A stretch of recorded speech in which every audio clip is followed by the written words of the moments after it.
Hello friends, आप सभी का हमारे यूट्यूब चैनल वर्किंग थॉट्स में स्वागत है। आज हम रीजनिंग के कुछ क्वेश्चंस को डिस्कस करेंगे जो आने वाले एग्जाम्स में बहुत हेल्पफुल होंगे। पहला क्वेश्चन जो है ये डेज और पर्सन का है, इसको अरेंज करना है। ठीक है, तो यहाँ पर कितने 7 लोग हैं और 7 डेज है, उसको अरेंज करना है। तो स्टेटमेंट में क्या कह रहा है कि जैसे पहले हम क्या करते हैं कि सोमवार से रविवार तक का ग्रुप बना लेते हैं। ये हो गया सोमवार, ये होता है मंगल, ये हो गया बुध, गुरुवार यानी बृहस्पति, शुक्र, शनि और रविवार। ठीक है,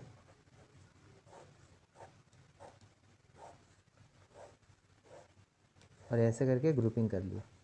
ये तो अपना डेज हो गया, दिन हो गया, और ये क्या हो गया, पर्सन हो गया। तो आगे कह रहा है क्वेश्चन में कि रोही का जन्म कब हुआ है, शुक्रवार को हुआ है। तो रोही कहाँ, यहाँ पर लिख देंगे, रोही यहाँ पर शुक्रवार को हुआ है जन्म। ठीक है, अब नेक्स्ट जो मेरा स्टेटमेंट कहता रहेगा उसको बस लिखते जाएंगे, और जो यहाँ पर पुट करने लायक उसको पुट कर देंगे। ठीक है, अब क्या कह रहा है कि सामी जो है रानी से आयु में ठीक बड़ा है। एक होता है बड़ा है और एक होता है ठीक बड़ा है। मतलब क्या हो गया कि सामी जो है रानी से जस्ट ऊपर है, उसके बीच में कोई पर्सन नहीं है। और अगर ऐसे कहता है कि बड़ा है तो मतलब सामी रानी से ऊपर होता है तो कहीं भी होता है, बीच में और भी लोग हो सकते थे। लेकिन यहाँ पर क्या, ठीक का यूज़ जब होने लगा, मतलब तुरंत ऊपर होना चाहिए। ठीक है, तो सामी जो है यहाँ पर तो कहाँ बैठाएंगे हमको पता नहीं चल रहा है, तो बस इसको लिख लेंगे कि सामी जो है रानी से ठीक बड़ा है, और ऐसा सिंबल दे देंगे, मतलब तुरंत ऊपर होना चाहिए। ठीक है, आगे क्या कह रहा है कि माला का जन्म टीना और काशी के बीच में हुआ है। माला जो है टीना और काशी के बीच में, टीना और काशी के बीच में हुआ है। इसको ऐसे भी लिख सकते हैं, या तो ऐसे इसको रिवर्स करके भी लिख सकते हैं। यानी यहाँ क्या होगा, माला होगा और फिर इधर काशी हो गया, और इधर क्या हो गया, टीना हो गया। ठीक है, इससे कन्फ्यूजन नहीं करना, ये कुछ भी नहीं है। ठीक है, ये गलती से दे दिया, ये प्रॉपर वे में नहीं है, ये कहीं भी हो सकता है। या तो माला, बस इतना है कि माला इसमें बीच में रहेगा, टीना ऊपर भी हो सकता है, काशी नीचे हो सकता है, या काशी ऊपर होगा टीना नीचे होगा। क्या अभी तक हम कुछ बैठा पाएंगे इसमें, क्योंकि कोई तो यहाँ पर मुझे पता ही नहीं चल रहा बैठाना कहाँ पर है इसमें। ठीक है, तो बस स्टेटमेंट को लिख दिया और आगे चलते हैं। और आगे में कह रहा है कि टीना जो है रोही से आयु में बड़ी है। टीना क्या है, रोही से आयु में बड़ी है। अब रोही यहाँ पर है तो टीना इधर ही कहीं पर होगी। ठीक है, टीना जो है क्या है, रोही से बड़ी है। ठीक है, बस ऐसे हो गया। तो इसका मतलब है रोही अगर यहाँ है तो टीना ऊपर में कहीं होगी। ठीक है, अब देखिए इतना तब तक पकड़ लेते हैं। अगर कोई डायरेक्ट है तो आगे स्टेटमेंट को पढ़ते हैं कि टीना रोही से आयु में बड़ी है और रानी से आयु में छोटी है। कौन, टीना। और किसके लिए, फर्स्ट पर्सन के लिए यूज़ हुआ है, टीना के लिए। यहाँ पर दो स्टेटमेंट है कि टीना रोही से आयु में बड़ी है, और दूसरा क्या हो गया, टीना रानी से आयु में छोटी है। रानी से आयु में क्या हो गया, छोटी। ठीक है, ये मतलब क्या हो गया, फिक्स हो गया, कहीं भी रहेगा, टीना रहेगा, टीना से ऊपर रानी रहेगा, और टीना से रोही नीचे रहेगा। ये नहीं कहा है ठीक आयु में बड़ी है या ठीक आयु में छोटी है, इसलिए इसके बीच में कोई भी पर्सन हो सकते हैं। ठीक, अब बैठाने का कोशिश करना चाहिए। और स्टेटमेंट इसमें एक स्टेटमेंट और है कि जिया काशी से आयु में छोटी है। जिया जो है काशी से आयु में छोटी, यानी काशी ऊपर रहेगा। ठीक है, ठीक हो गया। तो एक बात, रोही से ऊपर वाला ही लेते हैं। किसका बात करेंगे, ये टीना का बात करेंगे। टीना रोही से हमेशा ऊपर होगा, और उससे ऊपर कौन होगा, रानी होगा। मान लेते हैं कि टीना अगर यहाँ, रोही अगर यहाँ है तो टीना यहाँ पर होगी और रानी यहाँ पर होगी। जब रानी यहाँ पर होगी तो सामी यहाँ पर होगा। ठीक है, सामी यहाँ पर होगा। अब कोई स्टेटमेंट और नहीं, तो इसको हम बैठा के देख लेते हैं। ठीक है, क्या बैठाएंगे कि रोही है और रोही के ऊपर क्या हो गया, टीना हो गया और रानी हो गया। जैसे पहले वैसे बैठा लेते हैं छोटा छोटा, क्योंकि ये गलत होगा तो हमको चेंज भी करना होगा। तो यहाँ पर क्या बैठा लिए, टीना बैठा लिए। टीना के ऊपर क्या बैठा लिए, रानी बैठा लिए। ठीक है, अब सामी जो है रानी से ऊपर है, मान लेते हैं यहाँ बैठा लिए सामी, तुरंत ऊपर है तो यहीं पर बैठाना होगा। ठीक, अब आप बताओ कि माला बीच में, उसके ऊपर टीना है और काशी है, यानी कि माला बीच में और उसके दो ऊपर नीचे तो जगह खाली होना चाहिए। इसमें भी अगर इस केस को भी लेंगे तो माला के ऊपर नीचे जो है दो जगह खाली होना चाहिए। तो नीचे कौन, अगर टीना को यहाँ रखते हैं, टीना को अगर यहाँ रखते हैं तो माला और काशी का तो ऊपर में जगह ही नहीं बच रहा है। इसलिए क्या होगा, अगर ये कंडीशन लेते हैं, टीना अगर यहाँ लेते हैं, टीना अगर यहाँ लेते हैं तो माला यहाँ हो जाएगा और काशी यहाँ पर हो जाएगा। ठीक है, बैठा के देखते हैं, माला यहाँ हो गया और काशी भी यहाँ हो गया। ठीक है, टीना माला और काशी के बीच में है। दूसरा हो गया, जब काशी यहाँ हो गया तो जिया का कहाँ प्लेस हो गया, काशी तो, जिया काशी से नीचे ना होगा, तो ये तो कंडीशन मेरा गलत हो रहा है। ठीक है, तब आगे और देखते हैं, ये तो गलत हो गया,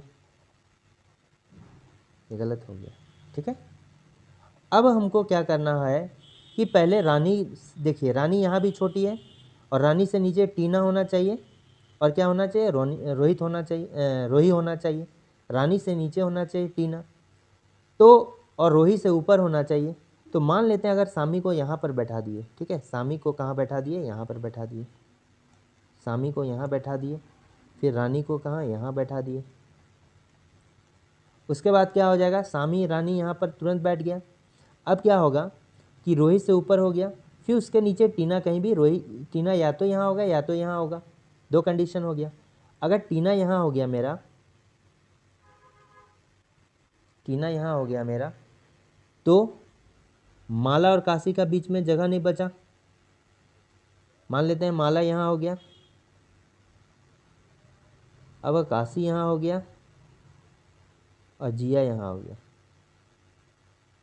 ठीक है, अगर हम क्या करेंगे, काला, ये काशी और माला, ये तो हम इसके अकॉर्डिंग किए। अगर हम काशी माला और टीना कर दें, ये हो गया काशी माला और टीना, तो क्या हो जाएगा, केस मेरा गड़बड़ाएगा,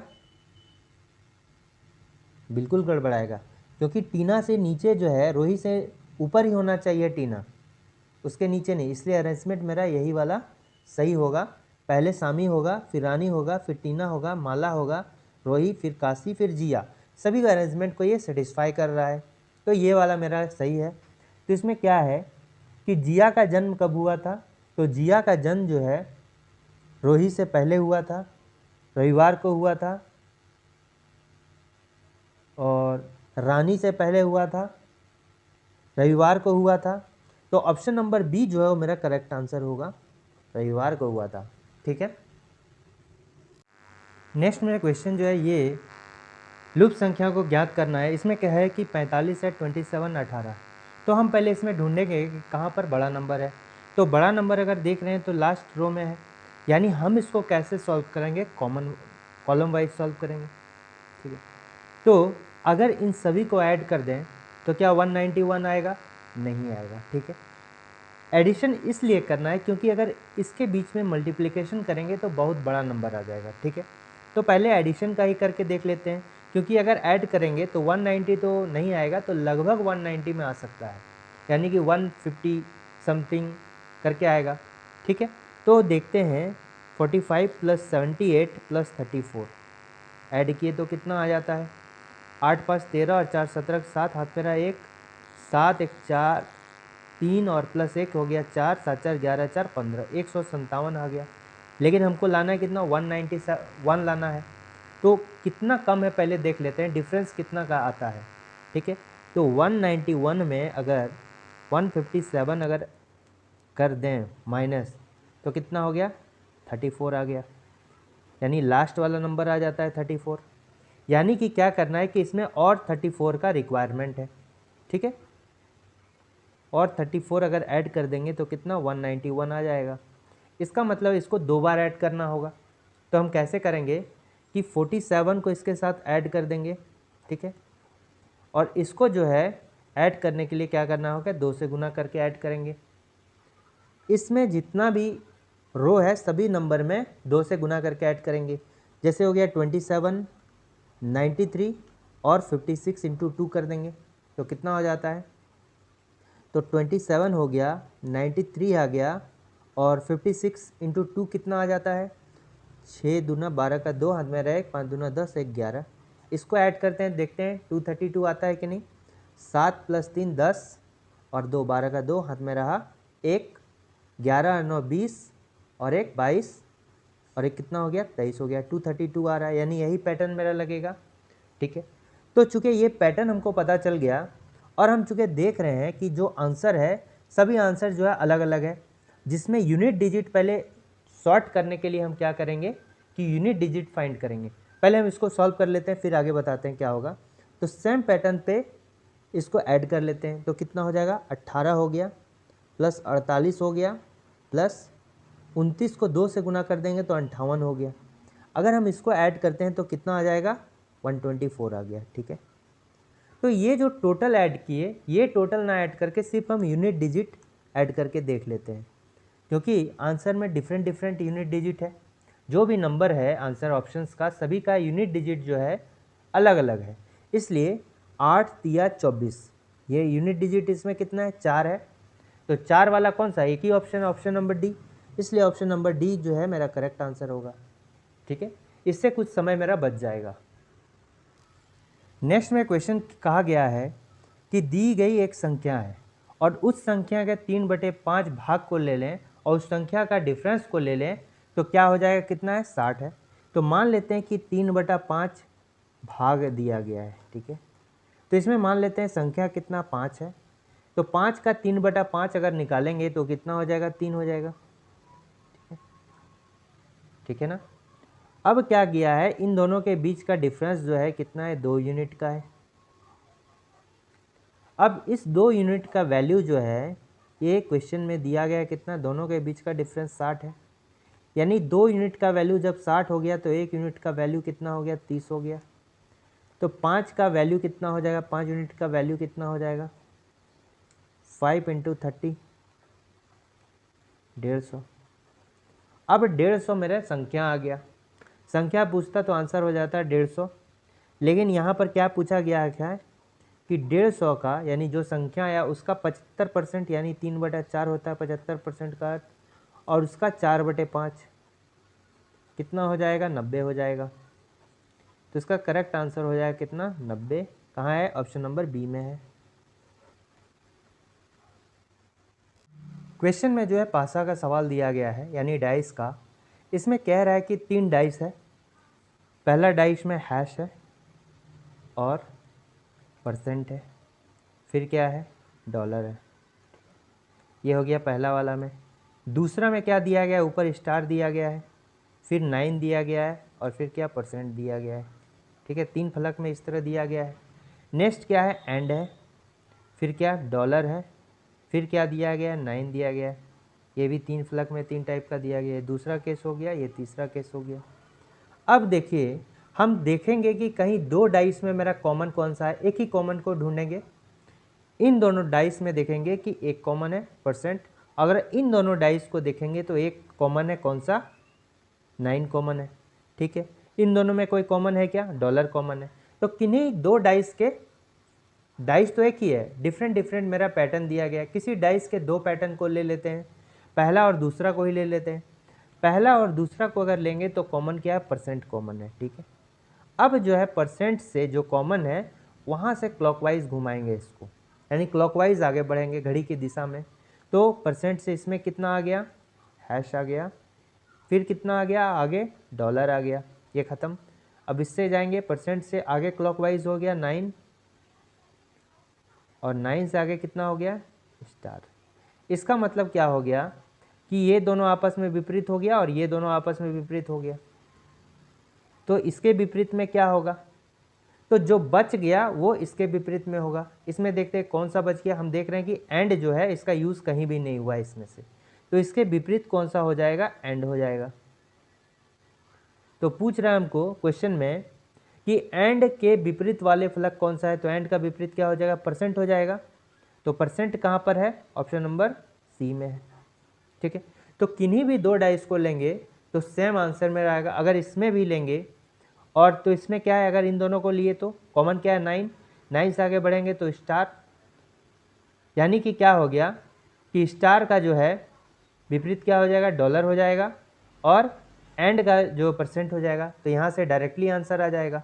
ठीक है, तो किन्हीं भी दो फलक को लेंगे, यानी किसी भी दो केस को लेंगे तो मेरा आंसर क्या आएगा, परसेंट ही आएगा। ठीक है, नेक्स्ट मेरा क्वेश्चन जो है, ये एक सीरीज़ दिया गया है, ये लॉजिकल सीरीज़ है, और इसमें जो letter fill in the blanks के जगह पर भराएंगे ये रिपीटेड हो सकते हैं। ठीक है, तो इसको रिपीटेशन के आधार पर भरना है। तो लॉजिक इसका क्या है भरने का, तो पहले हम देखेंगे ऐसा लेटर कि अगल बगल कुछ दिया गया है। जैसे के अगर दिया गया है तो के के बाद क्या है, एम है, तो एम के बाद कौन है, एम है, यानी यहाँ पर क्या दे देंगे, के दे देंगे, क्योंकि के बाद एम है। और कहीं है एफ के पहले क्या है, जी है, और जी के बाद में क्या है, एफ है, तो यहाँ फिल इन द ब्लैंक्स जी के बाद वाला पूछ रहा है तो एफ यहाँ भर देते हैं। एफ के बाद ओ है तो यहाँ भी एफ के बाद ओ हो गया। अब देखते हैं डी के एम, तो यहाँ D fill in the blanks के एम है, तो डी डी के एम, तो यहाँ पर क्या भर दिए, के भर दिए। ठीक है, अब आगे देखते हैं, ये फिल इन द ब्लैंक्स में था। आगे में क्या है, आगे में देखते हैं कि जी के पहले यहाँ पर कुछ दिया गया है, एम दिया गया है, के एम है, तो के एम यहाँ पर भर देंगे, एम यहाँ भरा गया। अब क्या हो गया, के पहले क्या है, डी है, तो डी यहाँ पर भर दिए। ठीक है, एफ के बाद क्या है, डी के पहले ओ है तो यहाँ ओ भर दिए, तो एफ और डी के बीच में डबल ओ है तो यहाँ भी डबल ओ दे दिए। ठीक है, और यहाँ भी डबल ओ देंगे, क्योंकि एफ ओ ओ डी के एम इस साइड तो भरा गया। बचा मेरा ये एम के बाद, एम के बाद यहाँ मेरा कुछ नहीं है, तो एम के बाद क्या, यहाँ पर जी है तो यहाँ पर जी भराएगा।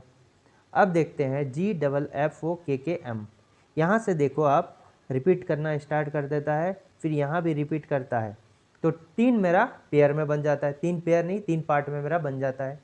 ठीक है, 3 कॉम्बिनेशन बन गया, पहला ये, फिर ये, फिर ये। ठीक है, तो इसका सही आंसर क्या हो जाएगा, पहला क्या, एफ भराया, दूसरा ओ भराया, फोक हो गया, जी भराया, फिर डी भराया, जी ओ डी एम ओ के।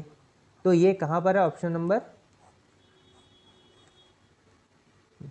2 में है, ऑप्शन नंबर 2 इसका करेक्ट आंसर होगा। ठीक है, नेक्स्ट में क्वेश्चन दिया गया है कि 8 लोग हैं, 8 लोग सभी क्या सर्कल में बैठे हैं। तो पहले हम क्या करेंगे कि सर्कल बना लेंगे और इसमें 8 लोग की जगह बना लेते हैं। ठीक है, अब देखिए सर्कल में जो बैठते हैं उसका 2 कंडीशन होता है, या तो सेंटर की ओर मुख करके बैठेंगे टुवर्ड्स द सेंटर, या सेंटर से बाहर की ओर मुख करके बैठेंगे आउटसाइड द सेंटर। जब सेंटर की ओर मुख करके बैठेंगे तो क्या हो जाएगा, लेफ्ट अगर बोलेगा तो क्लॉकवाइज चलना है और घड़ी के दिशा में, और जब राइट साइड बोलेगा तो एंटी क्लॉक चलना है, और आउटसाइड के फेस में क्या करना है, जस्ट अपोजिट करना है, जो लेफ्ट होगा वो राइट हो जाएगा, जो राइट होगा वो लेफ्ट हो जाएगा। ठीक है, तो यहाँ पर क्या कह रहा है कि 8 लोग बैठे हैं और सभी जो है एक दूसरे के सामने भोजन करने के लिए बैठे हैं, यानी एक दूसरे के सामने, यानी जब भी भोजन करेगा फेस टू फेस करेगा। ठीक है, यानी टुवर्ड्स द सेंटर, सेंटर की ओर मुख करके बैठा है।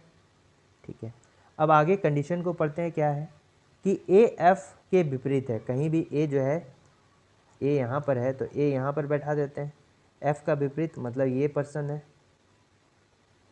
ठीक है, नेक्स्ट क्या दिया गया है कि ए जो है एफ के विपरीत, और यहाँ पर 2 स्टेटमेंट है, ए एफ के विपरीत है और बी के दाईं ओर तीसरा है। तो और जो है फर्स्ट पर्सन को निर्देशित करता है, जैसे यहाँ ए और एफ है और जो है फर्स्ट पर्सन को, फर्स्ट पर्सन कौन, ए के लिए संबोधित करता है, मतलब 2 है, यहाँ पर 2 केस जुड़ा है, ए एफ के विपरीत है और ए जो है बी के दाईं ओर तीसरा है। तो बी के दाईं ओर तीसरा है मतलब घड़ी के दिशा में, यानी बी यहाँ पर देंगे तभी ना घड़ी के विपरीत दिशा में चलेगा, ए तीसरा हो जाएगा, 1 2 3, घड़ी के विपरीत दिशा में तीसरा होना है, हो गया। अब क्या कह रहा है कि जी एफ और डी के बीच में बैठा गया है, चूँकि एफ यहाँ है तो जी यहाँ पर देना होगा और डी यहाँ देना होगा, क्योंकि एफ के बगल में तो जी हम नहीं दे सकते हैं, सॉरी यहाँ पर तो नहीं होगा ना, डी यहाँ होगा और जी यहाँ एक जगह है तो जी यहाँ पर होगा। ठीक है, खाली मेरा ये जगह रह गया। तो अब देखिए क्या कह रहा है नेक्स्ट में कि एच डी के बाईं ओर है, एच डी के बाईं ओर स्टेटमेंट है, यानी कि एच जहाँ बैठाएंगे डी के बाईं ओर है, यानी ज़रूरी नहीं कि यहीं पर होगा, यहाँ पर दो जगह है, कहीं भी हो सकता है। अगर कंडीशन में कहता है कि तुरंत बाईं ओर है, इमीडिएट लेफ्ट में है, तो भाई यहीं बैठा देते, लेकिन सिर्फ कह रहा है कि बाईं ओर है तो यहाँ पर कहीं भी बैठा सकते हैं अगर जगह खाली है तो इस स्टेटमेंट को मन में रख के छोड़ देते हैं। आगे देखते हैं। ई जो है सी और ए के बीच में बैठा हुआ है। ई जो है सी और ए के बीच, अगर ई यहाँ देते हैं तो सी कहाँ बैठाएंगे, ई हमको यहाँ देना होगा, तब सी यहाँ होगा, एक ही जगह बच गया एच, तो यहाँ पर तो एच चुके पता नहीं चला, लेकिन इमीडिएट लेफ्ट में ही बैठा हुआ है, तुरंत बाएं बैठा हुआ है। ठीक है, क्वेश्चन में क्या कर रहा है, सी के विपरीत, तो सी के विपरीत कौन है, डी है। ठीक है, सी के विपरीत कौन है, डी है, तो option number A correct answer हो जाएगा, D is the correct answer. Next question में कहा गया है, ये डायरेक्शन का सवाल है, दिशा का। इसमें कह रहा है सूर्यास्त से एक शाम से पहले रेखा और हेमा आमने सामने बात कर रही थी। ठीक है, अगर रेखा हेमा की परछाई हेमा के दाहिने हाथ की तरफ थी तो रेखा को किस दिशा मुख करना पड़ रहा था। तो इस प्रकार के क्वेश्चन के लिए कॉन्सेप्ट को याद करना है कि यहाँ पर कह रहा है किधर, सूर्य किधर है, वेस्ट डायरेक्शन में, यानी कि जब भी सूर्य से जब परछाई बनेगा, यानी इसके सामने आदमी खड़ा होकर बात करेगा, इस टाइप से बात करेगा। ये जो डायरेक्शन है, ये नॉर्थ, ये साउथ, ये ईस्ट और वेस्ट। ये नीचे वाला डायरेक्शन कौन सा हो गया, साउथ हो गया, और ये ऊपर वाला डायरेक्शन नॉर्थ हो गया। तो नॉर्थ का राइट किधर होता है, इधर होता है ना। ठीक है, नॉर्थ का राइट इस साइड होता है, राइट यानी दायां, और इसका जो है इधर क्या होता है, फिगर अगर जो परछाई इस साइड ही बनेगा, जब भी बनेगा इधर बनेगा, तो इधर क्या होता है, लेफ्ट होता है यानी बायां। तो क्वेश्चन में क्या कह रहा है कि अगर हेमा की परछाई हेमा के दाहिने हाथ तरफ थी तो परछाई दाहिने तरफ कब बनेगा, तो हेमा यानी यहाँ पर है, हेमा की परछाई हेमा के दाहिने हाथ तरफ थी, यानी दाहिना किधर है, इधर है, यानी परछाई इधर बन रहा है, यानी हेमा के लिए कंडीशन कहा गया है, यानी आमने सामने जो है हेमा जब यहाँ है और हेमा आमने सामने किससे बात खड़ा होकर करेगा, रेखा से, तो रेखा इधर हो गया। तो रेखा का जो मुंह है किधर फेस कर रहा है, नीचे की ओर, नीचे किधर है, साउथ है, यानी रेखा का डायरेक्शन कौन सा हो गया, साउथ, दक्षिण। Option number 3 is the correct answer. ठीक है, नेक्स्ट क्वेश्चन में क्या है, ये दो मेरा जो है पैटर्न दिया गया है और यहाँ पर सेम पैटर्न पे लूप संख्या निकालना है। ठीक है, इसमें क्या पैटर्न है, अगर इन तीनों को ऐड कर दिए तो कितना होता है, 6 होता है, और इन तीनों को ऐड कर दिए तो कितना होगा, 9 होगा। 9 - 6 क्या हो गया, 9 और 6 का डिफरेंस कितना हो जाता है, 3 हो जाता है। उसी तरह इसको अगर ऐड कर लिए तो कितना होगा, 6 5 11, 1 12 हो गया। इसको अगर ऐड कर लेते हैं तो कितना हो गया, 6 6 12 3 15 हो गया। अब इन दोनों का डिफरेंस कितना हो जाएगा, 3 हो जाएगा। तो इसका करेक्ट आंसर क्या होगा, 3 होगा। Option number 3 is the correct answer.